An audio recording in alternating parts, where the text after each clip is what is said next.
Welcome to Shabbos Shoutout. We recently celebrated the festival of Shavuos. I hope you had a wonderful Yontiv and you enjoyed the cheesecake.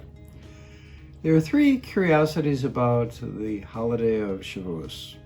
First, there's no mention in the Torah about the giving of the Torah on Shavuos.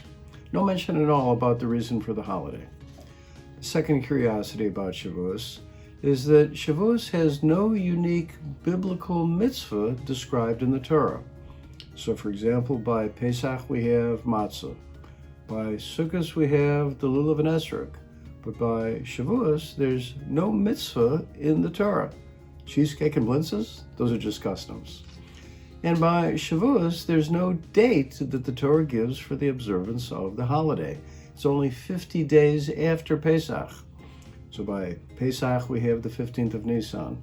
By Sukkot, we have the 15th of Tishrei. But there's no date. So what's going on over here by Shavuos? We have no reason for the holiday given in the Torah. We have no unique mitzvah for the holiday. And we have no date. I'd like to explain with the following story. The Goldberg family had their favorite uncle, Uncle George, who had come to visit for Shavuos. And when Uncle George arrived, he noticed that next to the candlesticks, there were 4 Yortzeit candles. "What are those for?" he asked one of the nephews. "Oh, those are Yortzeit candles," he was told. "We light them to remember all of our wonderful relatives." "Well, I'm sure one of those are for me," Uncle George thought to himself. "After all, I'm the most wonderful relative." Uncle George was indeed a wonderful relative, but he didn't know a lot about traditional Judaism and didn't know the difference between a regular candle and a Yortzeit candle. So Uncle George said, pointing to the first Yortzeit candle, "Who's this one for?" "That's for Uncle Bill, your brother," he was told. "Yes, Uncle Bill, that makes sense," Uncle George said. "But who's your favorite uncle?" "Well, you are, Uncle George," they said. "And who took you on the roller coaster?" "You did." "Now, who's that second candle for?"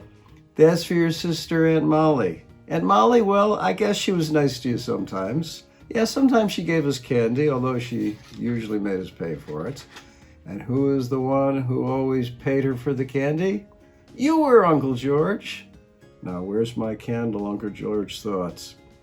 Well, Uncle George thought, "Well, who's this third candle for?" And he said, "Who's the third candle for?"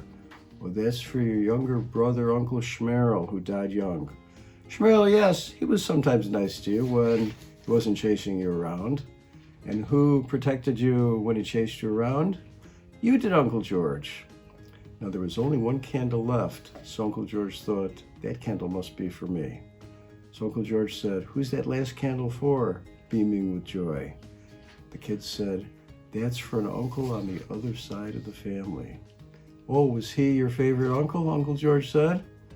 At this point, Uncle George turned away and he looked very sad. "What's wrong, Uncle George? Aren't you happy that you're here with us for the holiday?" "Well, to tell you the truth, I'm a little insulted. After all, you lit all of the candles for the relatives and you didn't light any for me."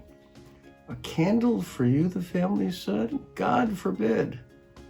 "God forbid," Uncle George said. "Now I'm really offended." "Uncle George," the family said, "you really don't understand. Those candles that we lit, they're only lit to remember the relatives who are no longer alive. But you're still here spending Yontiv with us. You're alive. We don't need a candle to remember you. We have you right here in our house." We're not in Egypt anymore, so we need to eat matzah to remember what happened there. Similarly, we're no longer in the desert, and we're no longer in the clouds of glory. Therefore, we need to sit in the sukkah to remember when we were. But Shavuos is the yontiv of the giving of the Torah. We don't need to do anything to remember the Torah because we still have it. We study it and we keep the mitzvahs every day. The Torah is alive and well. It's sitting right here in our houses and in our synagogues. Therefore, there's no need to have a special mitzvah to remember it. There's no date given for the festival because every day is the giving of the Torah. So what's the lesson? Every day is Shavuos. And we have to accept and re-accept the Torah every day as if it's the first time that we're receiving it. Good Shabbos.